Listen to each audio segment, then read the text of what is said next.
Update 94 of Ghost Simulator, the second part of the Halloween event, brought with it a ton of new content for being the second part of the Halloween event. Usually when second parts of events come out, they're usually with a little bit of detail in one specific area, but this update brought with it a ton of content throughout the whole Halloween event. The first notable thing that was included in this update was the addition of a new questline, Ghost Hunter Victoria. Although a new questline was expected with the second part of the event, having Victoria specifically was really interesting since it brought back quite a bit of lore from the last Halloween event and adds quite a bit more detail for the lore in this event. The next part of this update, which was actually quite big and surprising, was the addition of some new stuff to the shop, including a ton of new hoverboards in the hoverboard shop, and also a new pet crate in the pet part of the shop. Since most updates recently have never actually included second parts that updated the shop part of it, having these new items was really surprising and actually provides a lot more value for people who have been grinding events, since they're able to use the candies that they've stocked up on more stuff, which is really nice for people like me who have over 100,000 candy and will be getting tons more before the end of the event.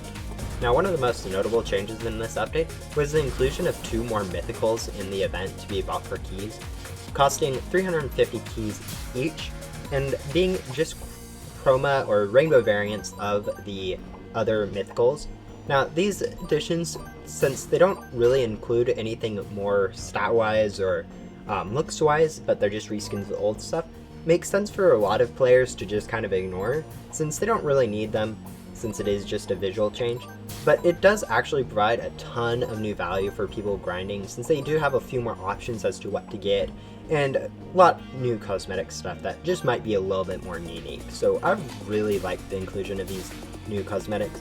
Although these items are actually quite a bit more laggy to equip than others, I might never really use them. So getting lag fixed on that would be pretty helpful. But other than that, they're really cool items to get, and I kind of like that addition. The next few changes of this update were changes to how the tower system worked in this update, with the first one being the addition of 3 new floors to the tower, with 2 more ghost floors and then another boss of meat. This change really is helpful since it gives you more rewards for the completing the tower, since you get more keys and also a few more candy for completing the tower. Although this does make the tower a little bit longer, so people working on quests may get a little bit annoyed. People who are grinding are going to really like this update, this part, since it does give them a little bit more opportunity to actually play instead of having to wait as long. The next change was also to the towers, but was slightly different, was allowing players to join towers in between floors. Now, this was really helpful on the surface, since being able to join a tower in the middle can really help you just server hop and then go through a tower joining from like the middle or something, and just gets rid of some of the useless wait time between, since you didn't have to really necessarily wait for a minute. But once you dig deeper in, this content was a little bit bugged, as it only really prevented players from joining during the first floor. After that, players could join in between floors and during a floor even, and if they joined during a boss, could cause major problems with that. The last few things added in this update were not relevant to the Halloween event, but were actually pretty interesting changes to be part of this update. The first thing was the addition of a new badge, which is going to be awarded for touching a developer in-game, which is kind of an interesting idea, and although not relevant really for most players, it could be a little bit cool to flex if you want, or just to be proud of, but I don't really see it as too big of a deal. The other thing included in this update was the double gem weekend lasting from the beginning of the update until the Monday after. Now, this wasn't really significant since most people were playing the Halloween event and weren't really focused on grinding the game itself, so it really didn't change too much, which made me question why it was even included in the update. And looking back, I've realized now that the last 9 updates in a row have all had some sort of special weekend corresponding to them, which is really not good for the game, since having weekends like that too frequently really make players dependent on them, and will end up lowering the play rates in the long run of the game, which is really annoying. Now, overall, this update was really nice, since it included quite a bit more content than I was really expecting from the second part of the Halloween event. But some of the stuff included was less than ideal, since there was a double gems weekend that was more or less useless, and also the main thing of being able to join towers in between floors was quite buggy and kind of led to quite a few problems with grinding in public servers.